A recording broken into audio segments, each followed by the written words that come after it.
guys, for today's video may pasok na nga pala. Parang tinatamad pa ako pumasok kasi maulan. Huy, Char, ganun talaga. Ikaw talaga bata makulit. Isang ligyo na nga walang pasok at dahil sa bagyo. Tapos ayaw mo bang pumasok ngayon? Huy, joke lang no. Siyempre excited ako pumasok ngayon. At nakita nyo naman nagpe-prepare na ako. Nagsasapatos na nga pala ako niyan guys. Ayan, papasok na ang masipag na bata. Kahit maulan, pasok pa rin. Siyempre, namiss ko yung mga classmates ko na makukulit, no? Isang linggo din kami hindi nagkita kasi nag-cancel nga yung pasok. At fast forward, nag-uwi na nga pala ako. Pagka-uwi namin, nakita ko si mami nagmagdi-display na ng paninda niya. Ay, wow! Yung my favorite, Milo Champ Bites. Alam nyo ba guys, ito talaga yung pinaka-favorite kong paninda ni mami, yung Champ Bites. At may bago din paninda si mami, yung candy brush, para siyang toothbrush.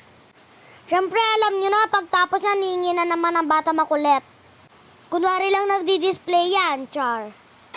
Gusto ko kasi nagdi-display ng paninda guys. Tsaka wala naman akong gagawin guys, feeling ko nga magka-cancel yung pasok. Yan ka na naman, puro ka-cancel. Kasi nga ang lakas-lakas ng ulan guys.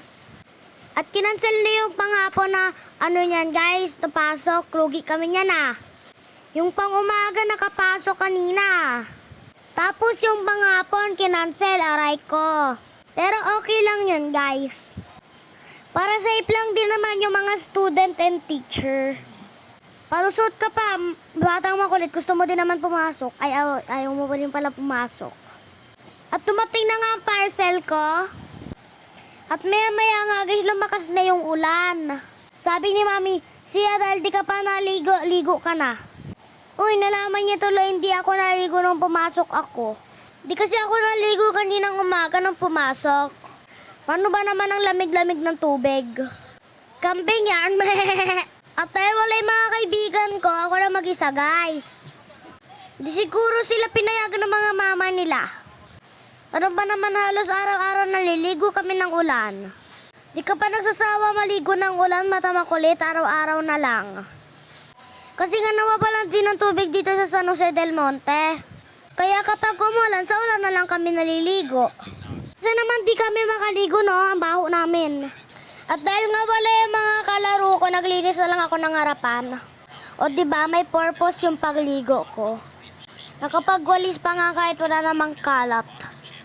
At maya-maya nga bumili si Sak. Ngayon lang siya nakauwi. Huy, nagumala ka pa siguro. Tsa!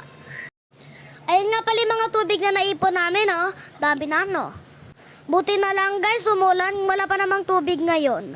At nakaipon kami sa malaking planggana. May panggamit na kami. At lalong lumalakas nga pala yung ulan, guys. Keep safe everyone. Wag na pong gumala. Kung wala namang pupuntahan.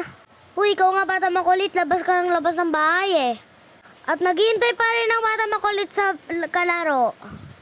Mukhang hindi na talaga sila lalabas guys hindi na naman siya.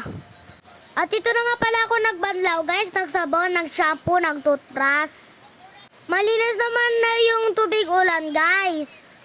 Kasi nakaschedule yung mga tubig dito guys. Alternate yung tubig dito sa amin. Ngayong araw, walang tubig ulit. Bukas na ulit magkakaroon. At buti na lang umulan, yun lang, bye